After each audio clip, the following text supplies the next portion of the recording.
In Part 5 of Module 12 on Traditional and Visible Services, we'll discuss education. Provision of public education is typically one of the largest expenditures and entails the most visible service provided by state and local governments. With over 48 million students, over 93,000 schools, more than 3 million teachers, and nearly 3 million support staff and administrators involved in K-12 education in the United States, public education has an enormous effect on state and local budgets, on local economies, and on the socioeconomic fabric of communities.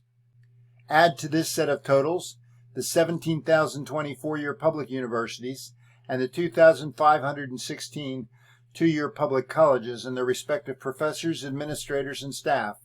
The effects of public education on society are even greater.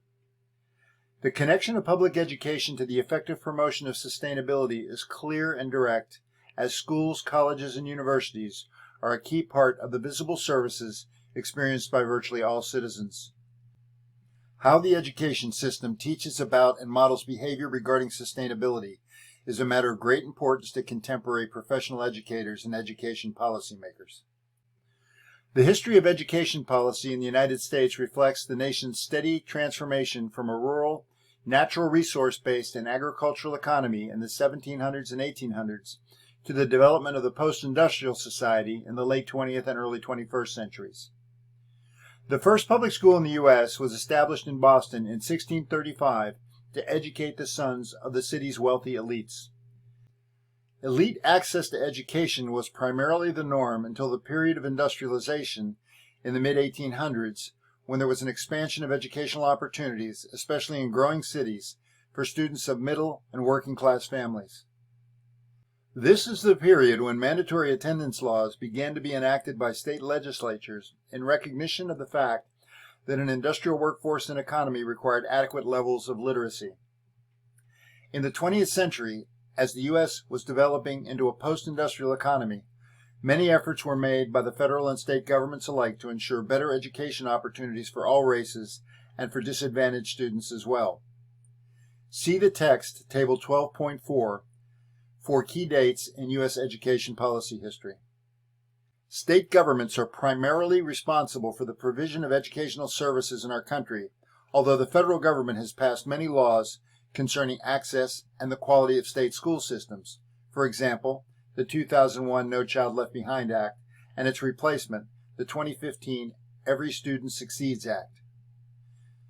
No Child Left Behind is a federal educational act created to improve the performance of schools using standard-based reform to measure goal attainments in primary and secondary public schools. The Every Student Succeeds Act replaced the 2002 No Child Left Behind Act in 2015 and supports local evidence-based and place-based K-12 education initiatives. Every state has established a Department of Education of some type and enacted laws regulating curriculum, teacher qualifications, school finance, student attendance, and the like. The almost 15,000 local school districts operating in the U.S. today oversee the day-to-day administration of schools. Many schools are heavily supported by local taxes, a fact which ties schools closely to their communities and can influence the type of programs and curriculum offered, as well as affect the quality and quantity of educational infrastructure and school personnel. However, there are many differences among states in how school funding is provided and who provides it. For example, there is quite a wide variation in average state and local spending per pupil, with New York spending on average $20,156 per student in 2013 to 2014, compared to Utah at $6,546. See Table 12.5 in the text. This wide variation can also be found in higher education tuition as well, with average resident public university in Massachusetts at $40,761 per student compared to Idaho at $6,006.